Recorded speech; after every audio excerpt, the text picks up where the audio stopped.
Senhor presidente, senhoras senadoras, senhores senadores, eu venho à tribuna na tarde de hoje para registrar dois fatos importantes. Um deles duplamente alegre, feliz, e um outro triste, porém é um momento de nós também celebrarmos a vida e a militância de um grande brasileiro. O momento duplamente feliz é o de registrar hoje a transmissão de cargo do ex-ministro da Saúde, agora ex-ministro Alexandre Padilha, para o seu sucessor, novo ministro Quioro, Adhemar Quioro, que assume hoje o Ministério da Saúde. Eu digo que é duplamente feliz, de um lado, porque nós vimos a conclusão de um trabalho de 3 anos realizado pelo ministro Alexandre Padilha, um trabalho extremamente profícuo, com ações extremamente importantes nas mais diversas áreas da saúde, e com a implantação de um programa que eu diria revolucionário no que diz respeito à capacidade de mudar as condições de saúde da nossa população, que foi o Mais Médicos. Ao longo desses 3 anos, o ministro Alexandre Padilha deu demonstrações cabaz de ser um grande gestor, um grande administrador, implantou programas importantes, entre eles alguns que eu gostaria de citar, como o remédio não tem preço. Todos se lembram, na gestão do presidente Lula, no período em que eu era ministro da Saúde, tivemos a oportunidade de criar o programa Farmácia Popular.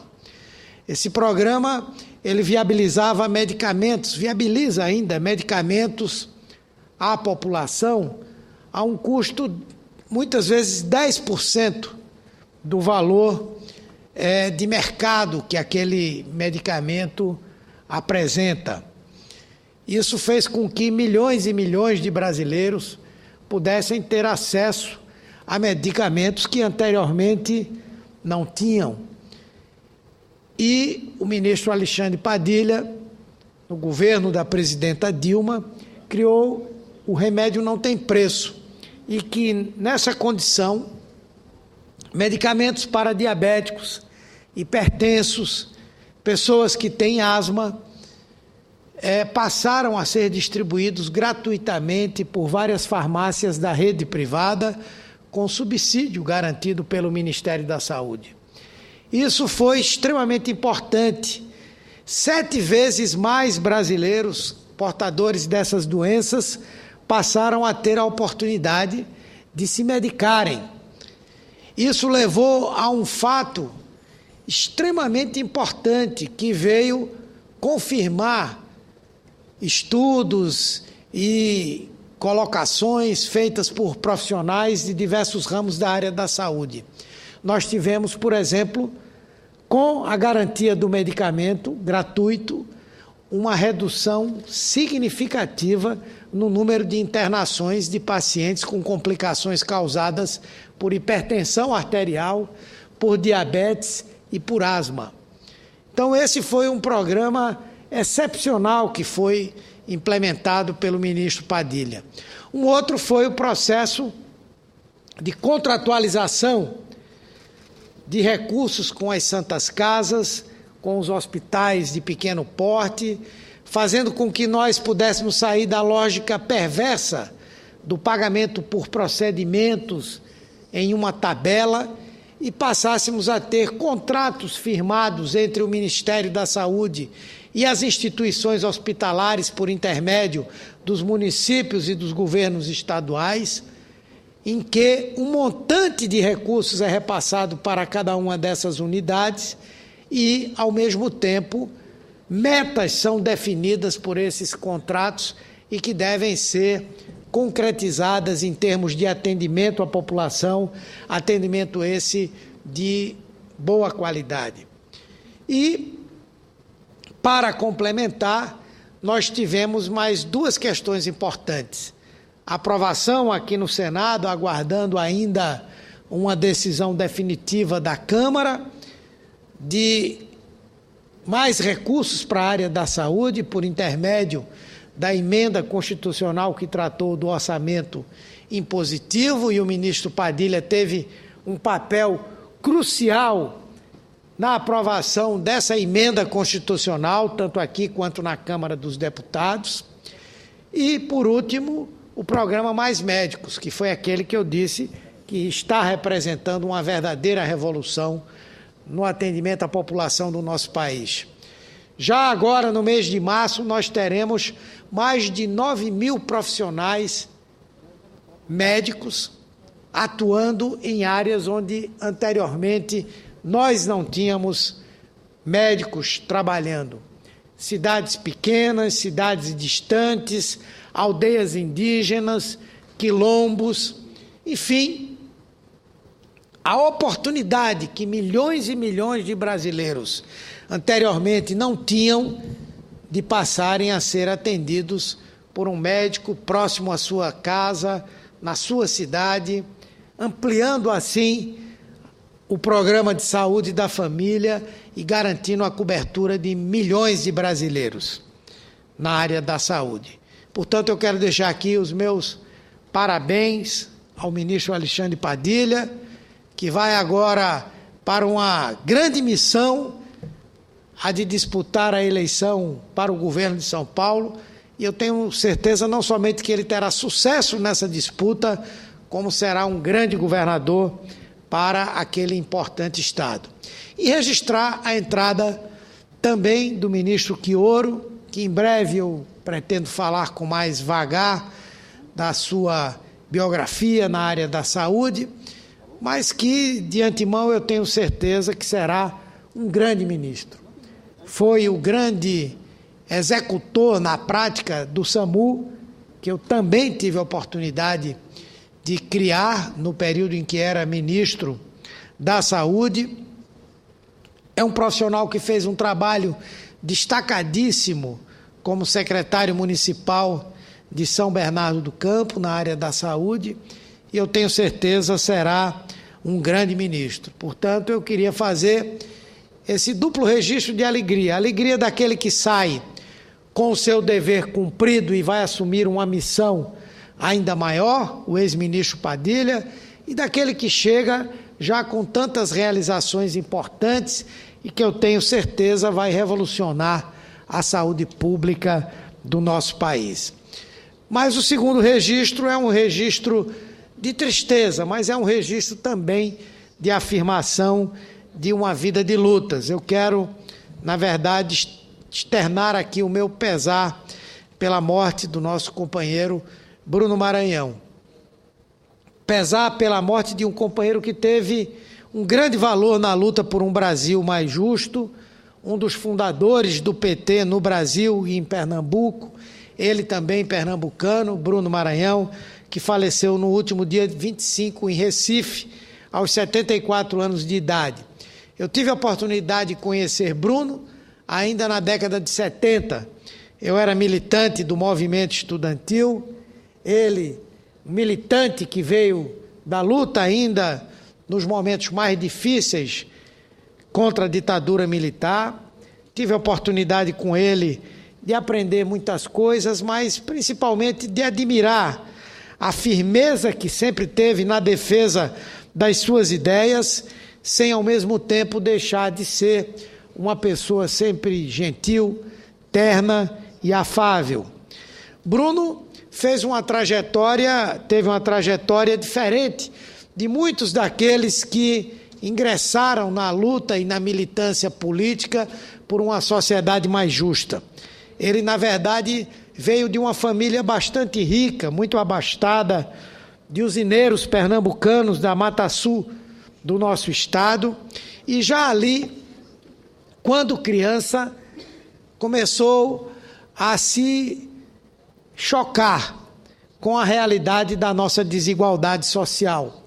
Bruno não conseguia entender porque ele tinha direito a tudo, a comer bem, a viver bem, ter acesso a tudo que era essencial para uma vida e, ao mesmo tempo, não conseguia ver nos próprios filhos dos trabalhadores da usina pessoas que tivessem direito à escola, à alimentação, a uma vida efetivamente digna. Não conseguia entender por que ele tinha direito a tudo e outros tinham direito a quase nada. E foi a partir dessa visão de contestação da injustiça social que ele foi forjando o seu caráter. E por intermédio da luta estudantil, na Faculdade de Engenharia da Universidade Federal de Pernambuco, entre os 18 e 19 anos, que ele aderiu a essa mobilização, ligou-se ao Partido Comunista Brasileiro, e foi por meio da política que ele conseguiu moldar também o seu temperamento, muitas vezes explosivo, e transformou isso numa capacidade de luta, numa definição e uma decisão de transformar o nosso país.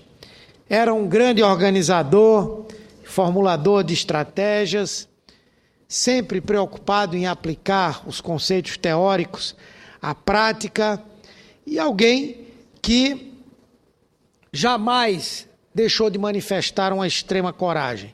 Em 65, já na ditadura militar, quando ele concluía o curso de Engenharia Mecânica na Universidade Federal de Pernambuco, os colegas, no momento da formatura, se negaram a cumprir a decisão da ditadura de que não haveria discurso de formatura, mas todos decidiram descumprir essa ideia, essa decisão, e indicaram Bruno como orador, que fez, sem dúvida, um grande discurso e, por conta disso, teve que passar um longo período escondido por estar perseguido pela ditadura. No PCB, ele participou entre 66 e 68 da luta interna do partido, que culminou com a criação do Partido Comunista Brasileiro Revolucionário, PCBR, ao lado de grandes líderes como Jacob Gorender, Mário Alves e Apolônio de Carvalho. Com apenas 28 anos, tornou-se o mais jovem membro do Comitê Central do PCBR e entre 69 e 71 foi obrigado a ir para a clandestinidade por estar sendo procurado, vivo ou morto, no seu próprio país. Exilou-se em Paris na tentativa de organizar o partido e em 73 estava no Chile, já a caminho de um retorno clandestino ao Brasil, quando se deu o golpe militar que terminou com a morte do presidente Salvador Allende. O golpe no Chile provocou novamente o exílio na França. E, mesmo assim, em 76 e 78, Bruno esteve 2 vezes no Brasil de forma clandestina para buscar a reorganização do PCBR, tentando, inclusive, organizar um congresso do partido entre 79 e 80. Nessa passagem pelo Brasil, em 78, viveu um fato que muitos desconhecem.